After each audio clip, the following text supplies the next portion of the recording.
আসসালামু আলাইকুম। আমি নাসরিন ব্লগার। আমার একটি নতুন ব্লগ ভিডিওতে সকলকে স্বাগত জানাই। কাছে এবং দূরে, দেশ ও দেশের বাইরে যে যেখান থেকে বসে আজকে আমার ভিডিওটি দেখতে শুরু করেছেন, আশা করছি সবাই ভালো আছেন, সুস্থ আছেন। আলহামদুলিল্লাহ, আমরা অনেক ভালো আছি। আপনাদের মাঝে নতুন আরেকটি রেসিপি নিয়ে হাজির হয়েছি। আশা করছি আপনাদেরকে ভালো লাগবে।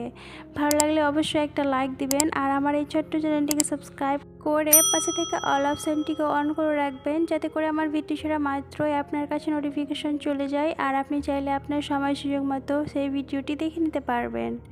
আজকের ব্লগটি আমি এখান থেকে স্টার্ট করেছি। আশা করছি আপনাদেরকে ভালো লাগবে। টাইটেল থাম্বনেল দেখে হয়তো বুঝেই গিয়েছেন, আজকে আমি আপনাদের সাথে শেয়ার করব বেঙ্গালিদের ফেমাস তেলে পিঠা কিংবা আন্দাসা, যে যেটা বলেন সেটাই। তো সব টিপস সহ আপনাদের সাথে শেয়ার করব। তো চলেন তাহলে দেখে আসি কিভাবে বানাই।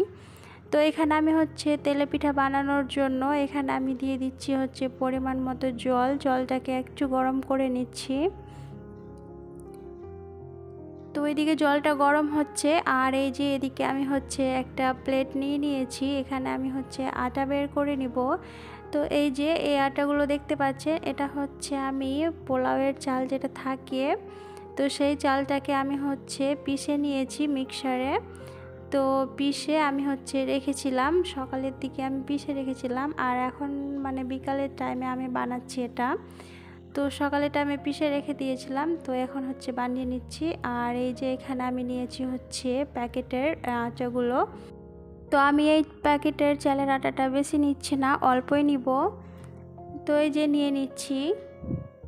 আর এই পর্যন্ত যারা আমার ভিডিওটির সাথে আছেন, এখন একটা লাইক দেননি, লাইকটা দিতে ভুলে গেছেন, প্লিজ একটা লাইক দিয়ে ভিডিওটি কন্টিনিউ করবেন। আর ভিডিওটি যদি নতুন কোনো আপু ভাই আন্টিরা দেখে থাকেন, ভিডিওর কোথাও কোনো অংশ একটু হলেও যদি ভালো লাগে আর যদি মনে হয় আমার চ্যানেলটি সাবস্ক্রাইব করার মতো উপযুক্ত, তো প্লিজ সাবস্ক্রাইব করে আমার পাশে থেকে দিতে পারেন। যে সকল আপু ভাইয়ারা আমার ভিডিওটিতে একটা লাইক দিয়ে আমার চ্যানেলটি সাবস্ক্রাইব করে আমার সাথে আছেন, সেই সকল আপু এবং ভাইয়াদের জানাই অসংখ্য ধন্যবাদ। তো এই যে আমি নিয়ে নিলাম এখানে প্যাকেটের আটা আর নিলাম চাল পিষে যে রেখেছিলাম সেই আটাটা। তো দুই রকম আটাকে আমি ভালো করে মিক্স করে নিয়েছি। তো এটাও একটা টিপস বলতে পারেন। আর সাথে আমি স্বাদ মতো লবণও দিয়ে দিলাম। মিষ্টি খাবারে যেহেতু লবণ ছাড়া ভালো লাগবে না, তো আমি স্বাদ মতো লবণও দিয়ে দিয়েছি। আর এখানে আমি পানি নিয়ে নিয়েছি। পানিটা আমি গরম করতে দিয়েছিলাম, তো সেই পানিটা গরম হয়ে গেছে। তো আমি একটি গ্লাসে নিয়ে নিলাম। নিয়ে এই যে আমি অল্প অল্প করে দিচ্ছি আর আটাটাকে মাখিয়ে নিচ্ছি। আর এই তো দেখতে পাচ্ছেন আটাটা আমি ভালোভাবে মাখিয়ে নিয়েছি আর এখন এত সুন্দর মাখা হয়ে গিয়েছে। আমি এই আটাটাকে প্রায় 15 থেকে 20 মিনিট এটাকে মাখিয়েছি। আর আন্দাসা কিংবা তেলে পিঠার ক্ষেত্রে এই আটাটাই মেন। আটাটাকে যত মাখাবেন ততটা ভালো।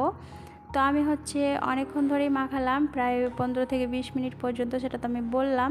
তো এখন আমার পুরোপুরি মাখানো হয়ে গেছে। তো আমি প্লেটটা থেকে আমি একটা বাটিতে নিয়ে নিলাম। বাটিতে বেশি ভালো হবে, তার জন্য আমি বাটিতে নিয়ে নিয়েছি। তো বাটিতে নিয়ে আমি এই যে পরিমাণ মতো আমি চিনি দিয়ে দিলাম। আর এখানে চিনির পরিমাণটা আপনারা চাইলে কম বেশি করতে পারেন। আটা হিসাবে কিন্তু এটা চিনির পরিমাণ দিতে হবে। তো আমার যতটা আটা ততটার পরিমাণ আমি চিনি দিয়ে দিলাম। চিনি দিয়ে আমি আটাটাকে কিছুক্ষণ ধরে মাখালাম। তারপরে এখানে দিয়ে দিলাম আমি পানি। তো পানি দিয়ে এবার আটাটাকে আমি ভালোভাবে মাখিয়ে নিচ্ছি। আর এই তো আটার একটা ব্যাটার বানিয়ে নিচ্ছি। তো এই ব্যাটারটা খুব পাতলাও হবে না, আবার খুব ঘনও হবে না, মিডিয়াম করে এই ব্যাটারটাকে বানিয়ে নিলাম। নিয়ে আমি এবার হাতটা ধুয়ে নিয়েছি। হাতটা ধুয়ে আমি এই যে একটা বাটি নিয়ে নিয়েছি আর সাথে একটা স্পুন নিয়ে নিয়েছি। তো এই যে এই বাটিটাতে করে আমি দেব। তো আমি বাটিটাতে করে উঠিয়ে নিচ্ছি ব্যাটারগুলোকে পরিমাণ করে। আর চুলায় আমি কড়াই বসিয়ে দিয়েছি, তেলটা ওইদিকে গরম হচ্ছে। তো এই যে এদিকে আমার তেলটা কিন্তু পুরোপুরি গরম হয়ে গেছে। এবার দিয়ে দিচ্ছি ব্যাটারটাকে।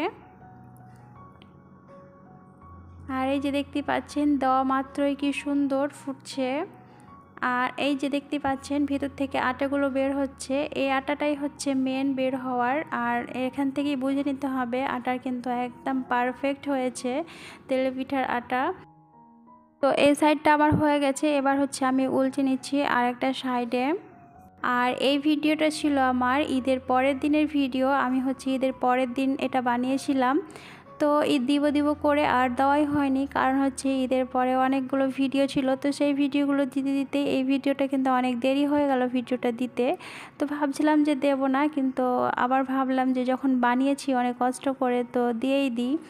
তো এই যে আপনাদের মাঝে আজকে দিয়ে দিলাম, আশা করছি আপনাদেরকে ভালো লাগবে। আর এই যে দেখতে পাচ্ছেন তেলে পিঠাগুলো কি সুন্দর হয়েছে, তা আমি হচ্ছে উঠিয়ে নিচ্ছি একটা প্লেটে। তো এখানে হচ্ছে তেল ছিল ভিতরে অনেকগুলো, তো সেই তেলগুলোকে ছাড়ানোর জন্য আমি হচ্ছে একটু ধরেছিলাম। তেলগুলো আমার ভালো হয়ে ছাড়ানো হয়ে গেছে, আমি হচ্ছে এবার উঠিয়ে নিয়েছি। আর দেখলেন কি সুন্দর হয়েছে মাশাআল্লাহ। তো আমি হচ্ছে একইভাবে সবগুলোকে ভেজে নেব। আর এই তেলে পিঠেগুলো এত মজার হয়েছিল, মানে ইনার পাপা হচ্ছে নরম খাবে না, ও হচ্ছে একটু কড়কড়ে টাইপের খাবে। তো এরকমই হয়েছিল, আর খেতে কিন্তু মাশাআল্লাহ অনেক মজার হয়েছিল। আর আমি কিন্তু হচ্ছে নারকেল তেল দিয়ে, মানে কোকোনাট অয়েল দিয়ে আমি হচ্ছে এটাকে ভেজেছিলাম। তো মাশাআল্লাহ খেতে যেরকম টেস্ট হয়েছিল দেখতেও সেরকম হয়েছিল, অনেক সুন্দর হয়েছিল।